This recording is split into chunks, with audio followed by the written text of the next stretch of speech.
Bon matin. Je vais aussi être à secours, mais je me rends compte quand j'édite mes vidéos que j'ai tendance à vraiment parler longtemps. C'est pas de ma faute, c'est juste que je pourrais parler de ma job pendant des heures et des heures. Fait qu'excusez-moi des fois, là, je veux pas radoter, mais crème, j'ai la misère à couper ce cours-là.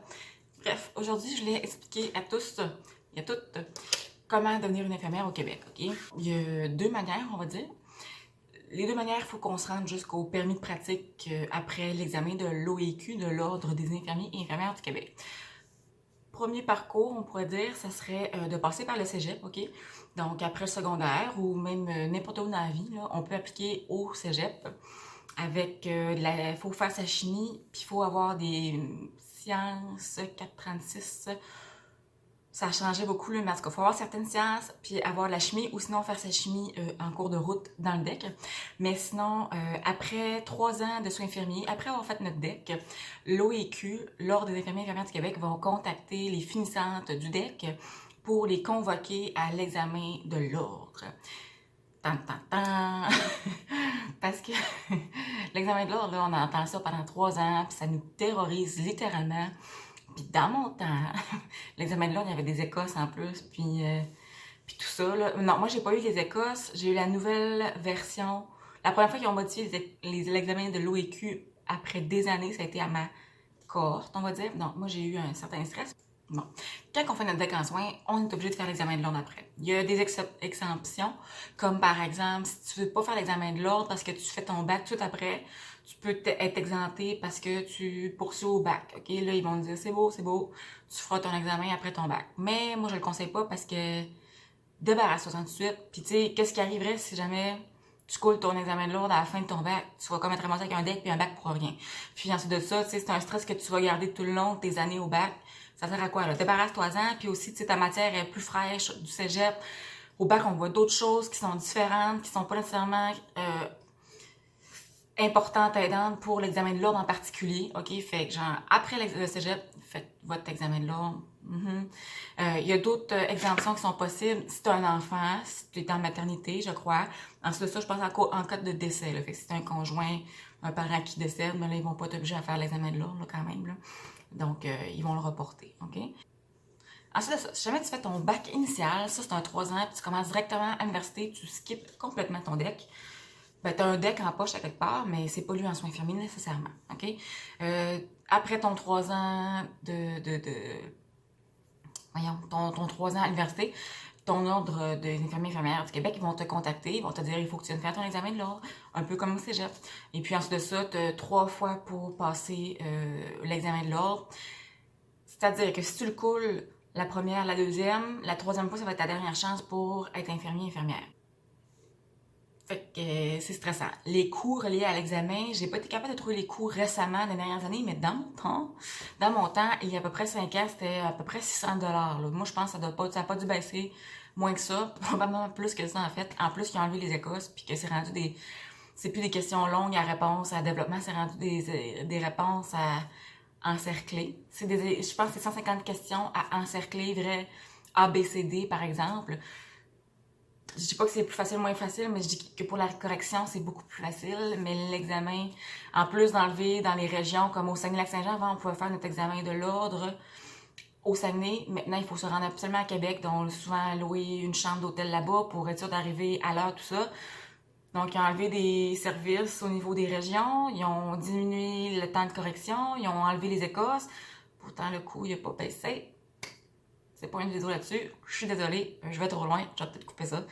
Mais bon, c'est plus fort que moi, faut que j'en parle. Bref, c'est à peu près 600 $ pour l'examen. On a 3 chances pour le faire. Après 3 chances, qu'est-ce qui arrive? La légende ne le dit pas, OK? C'est une bonne question. Faudrait appeler l'Ordre des infirmiers et infirmières du Québec. Je connais pas grand monde. Je connais peut-être une ou deux personnes à qui c'est arrivé. 2, 3 personnes à qui c'est arrivé, mais c'est vraiment rare de pas passer après la troisième fois. Mais c'est quelque chose qui pourrait arriver. Fait que, c'est à prendre avec sérieux, puis il faut quand même se préparer. Je pense que si jamais on est touché après 3 fois, il faut juste recommencer un cours. Il faut que tu refasses une technique ou que tu refasses un bac ou tu changes de métier. Ça ressemble à ça. Tu peux faire des demandes de révision s'il y a un cas d'échec. Donc, si tu peux demander un recomptage ou quelque chose du genre.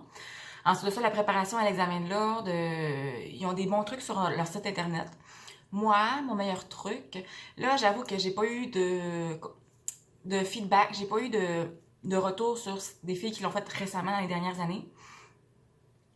Mais moi, dans mon temps, là, mon seul conseil que j'avais à donner après l'examen, puis je pourrais vous en parler parce que j'avais fait un article sur un blog là-dessus, genre c'était quoi la journée puis tout ça, puis mes conseils, si jamais ça vous intéresse, dites-le dans les commentaires.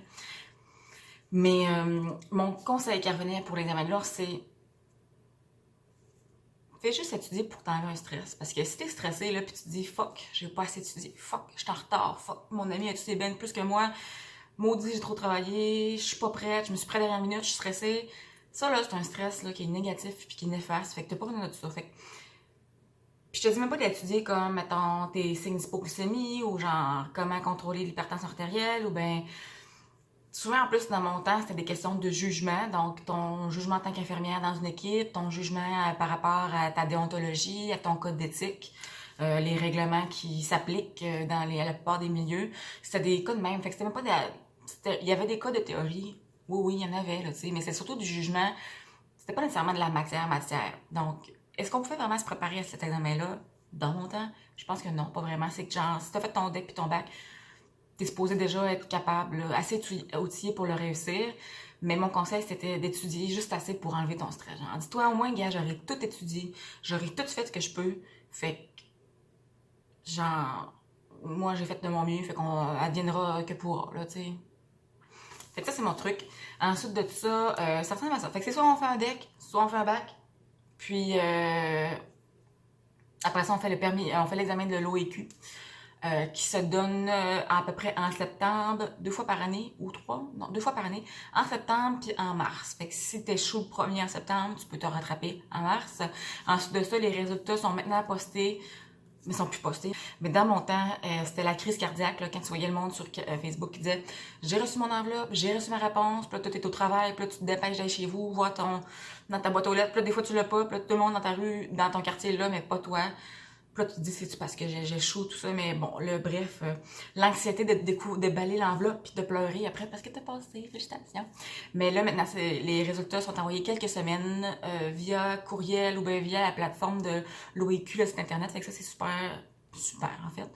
Les résultats sont tous là avec la moyenne de passage puis la note personnelle qu'on a eue, tout ça, et avec les informations pour payer le permis maintenant parce que vous êtes infirmière, félicitations. Fait que ça ressemble à ça pour devenir infirmière. J'ai rien ajouté là-dessus. C'est sûr que pour tous les détails techniques, référez-vous au cégep sur lequel vous voulez aller, dans lesquels vous voulez aller, dans les universités, il y a tout le temps des programmes, des structures de programmes, qu'est-ce que vous devez avoir pour être admissible au programme, quelles sont les démarches. Tout est spécifique à un cégep ou à une université. Fait que de là, vous pourrez vous informer davantage. Là. Je peux pas couvrir toute la matière non plus. Ça ressemble à ça.